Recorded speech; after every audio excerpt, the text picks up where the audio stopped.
भारत में कैलाश नाम का एक मंदिर है। इसे बनाया नहीं गया था, एक पहाड़ को ऊपर से काटकर मंदिर का रूप दिया गया था। किसी भी मूर्तिकार के लिए ऊपर से नीचे की तरफ काम करना बहुत मुश्किल होता है, ठीक है?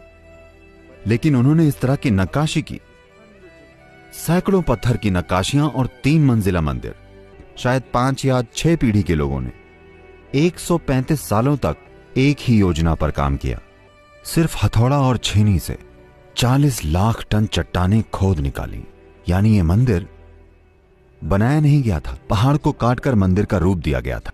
ये इंजीनियरिंग और शिल्पकारी का सबसे बेहतरीन उदाहरण है जो इंसानों ने इस धरती पर स्थापित किया।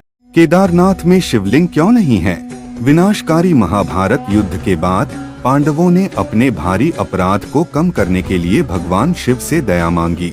केदारनाथ में भगवान शिव को पाकर उन्होंने क्षमा की प्रार्थना की। हालांकि भगवान शिव ने शुरू में उन्हें माफ करने से इनकार कर दिया और खुद को एक बैल के रूप में प्रच्छन्न करके जमीन में गायब हो गए। शिवजी के भक्तों यह एक बिल्कुल सच्ची घटना है। राजस्थान के एक छोटे से गांव में एक नया घर बन रहा था। उस गांव में पुरानी परंपरा थी, जब भी घर की नींव रखी जाती है तो पहली रात कोई अपना उस जगह पर जरूर सोता है ताकि कोई बुरी शक्ति नींव को नुकसान ना पहुंचा सके। लेकिन अब सवाल यह था, कौन सोएगा वहां? तभी परिवार वालों ने उसकी 22 साल की बेटी को वहां सोने को कहा, क्योंकि वह लड़की हनुमान जी की बहुत बड़ी भक्त थी। वह हमेशा हनुमान चालीसा का पाठ करके घर के सारे काम करती थी। अब लड़की रात को नींव के पास सो गई, लेकिन बेचारी बहुत ही डर रही थी। तभी उसने हनुमान चालीसा का पाठ किया और वह सो गई। अचानक आधी रात को उसकी नींद खुली। सामने एक 6 फुट की औरत खड़ी थी, सिर से पैर तक काले घाघरे में थी। उसके बाल इतने लंबे थे कि मानो जमीन को छू रहे थे। उसकी आंखें जलती हुई अंगारों जैसी थीं। उस औरत को देखकर लड़की कांप गई और चिल्लाने लगी। तभी वह चुड़ैल लड़की के पास आई तो लड़की डर के मारे तुरंत वहीं पर बेहोश हो गई। सुबह हुई तो गांव में अफवाह फैल गई कि एक चुड़ैल को किसी ने पकड़कर एक नीम के पेड़ के साथ बांध दिया है। सभी गांव वाले यही सोच रहे थे कि इतनी खतरनाक चुड़ैल को किसने पकड़ा होगा, क्योंकि गांव वालों में किसी के पास इतनी हिम्मत नहीं थी एक चुड़ैल को पकड़ सके। तभी वो लड़की अपने परिवार के साथ वहां पहुंची। जैसे ही उस चुड़ैल ने लड़की को देखा तो जोर से चिल्लाई और बोली, तेरे पीछे वो गदाधारी इंसान खड़ा था, उसने मेरी सारी ताकत छीन ली थी। अगर वो ना होता तो आज तेरा अंत हो चुका होता। गांव वाले चौंक गए। लड़की की आंखों से आंसू बह निकले, क्योंकि सोने से पहले उसने बस इतना ही कहा था, है बजरंग बली, आज मेरी रक्षा करना। कहते हैं जो सच्चे मन से हनुमान जी को पुकारता है उसकी रक्षा खुद महावीर हनुमान जी करते हैं। अगर तुम भी हनुमान जी के ऊपर भरोसा रखते हो तो कमेंट में लिखो जय श्री राम। कामाख्या देवी मंदिर में एक ऐसी अधूरी सीढ़ी है जिसे एक राक्षस ने बनाया था, जिसका नाम नरकासुर था। नरकासुर माँ कामाख्या देवी को प्राप्त करना चाहता था।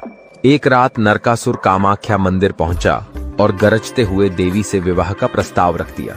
तभी मंदिर से आवाज आई, अगर तुम मुझे पाना चाहते हो तुम्हें पहाड़ी के तलहटी से मंदिर तक एक पत्थरों की सीढ़ी बनानी होगी। तभी नरकासुर सीढ़ी बनाने लगा और कुछ ही सीढ़ियां बची थीं। सीढ़ी को पूर्ण होने में और देवी कामाख्या ये सब देख रही थी और वह जानती थी कि अगर नरकासुर सीढ़ी बना लेगा तो वह दुनिया के लिए ठीक नहीं होगा। तभी देवी ने एक मुर्गे को बुलाया और जब नरकासुर अंतिम 2 सीढ़ी की नींव रख रहा था तभी मुर्गे ने जोर से बांग दी और उसने सोचा कि सुबह हो गई और उसने सीढ़ी को तोड़ दिया।